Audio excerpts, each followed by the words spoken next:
যে যেখান থেকে দেখছেন সবাইকে সালাম ও শুভেচ্ছা জানিয়ে শুরু করছি আজকের ইন্টারন্যাশনাল আড্ডায়।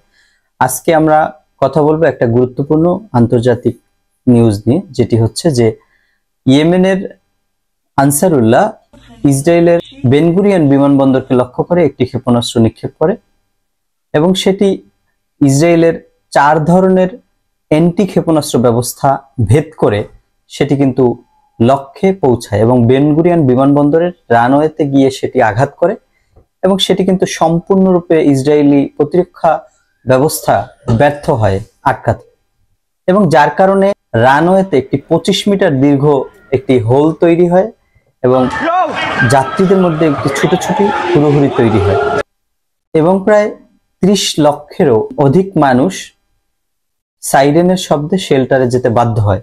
এবং সবচেয়ে বড় কথা হলো যে ইয়েমেনের ক্ষেপণাস্ত্র ব্যবস্থা, বিশেষ করে ড্রোন ও ক্ষেপণাস্ত্রের কার্যকারিতা দিন দিন উন্নত হচ্ছে। এই ক্ষেপণাস্ত্র হামলার ফলে ইসরায়েলের মন্ত্রিসভার আজকে রবিবারের একটি মিটিং হওয়ার কথা ছিল, এই ক্ষেপণাস্ত্র হামলার জেরে সেটিও বাতিল করে।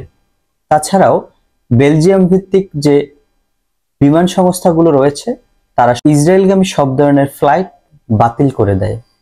এছাড়াও ইন্ডিয়ান একটি বিমান যেটি বেন গুরিয়ন বিমানবন্দরে ল্যান্ড করার কথা ছিল, সেটি ল্যান্ড করার সময় এই ক্ষেপণাস্ত্র খবরে তাড়াহুড়ো করতে গিয়ে 6 জন যাত্রী আহত হয়। ইসরায়েলের সাবেক প্রধানমন্ত্রী এহুদ ওলমার্ট তিনি বলেছেন, এই হামলার পিছনে আমরা আনসারুল্লাহকে দেখলেও মূলত এর পিছনে রয়েছে ইরান এবং এর বিরুদ্ধে ইসরায়েলি গভর্নমেন্টকে ব্যবস্থা গ্রহণ করা উচিত, তেহরানের বিরুদ্ধেও ব্যবস্থা নেওয়া উচিত। কিছুদিন আগেই আমরা দেখেছি যে আমেরিকার একটি বিমানবাহী রণতরী ইয়েমেনি ক্ষেপণাস্ত্রের হামলা থেকে বাঁচার জন্য দ্রুত গতিতে বাঁক নেয় এবং সেই বাঁক নেওয়ার ফলে একটি F-18 বিমান সাগরে পড়ে যায় এবং সেটি ডুবে যায়।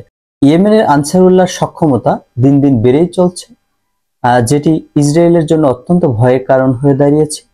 আমরা দেখতে পাচ্ছি যে ইসরায়েলের উন্নত ক্ষেপণাস্ত্র ব্যবস্থা, যুক্তরাষ্ট্রের দেয়া থার্ড এবং যে অ্যারো সিস্টেমগুলো রয়েছে সেগুলো কিন্তু ভেদ করে ইয়েমেনি ক্ষেপণাস্ত্রটি লক্ষ্যে আঘাত হানতে সক্ষম হয়। তাছাড়াও যুক্তরাষ্ট্র ইয়েমেনের যে মিসাইল এবং ড্রোন হামলার যে সক্ষমতা সেটিকে ধ্বংস করার লক্ষ্যে বিগত 1 সপ্তাহে 100টিরও বেশি হামলা ইয়েমেনে পরিচালনা করে।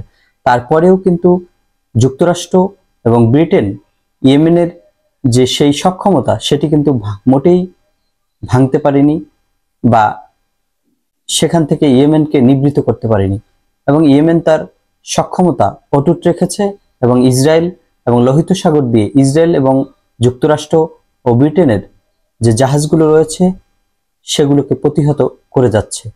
তো আজকের মতো এখানেই বিদায় নিচ্ছি। আল্লাহ হাফেজ।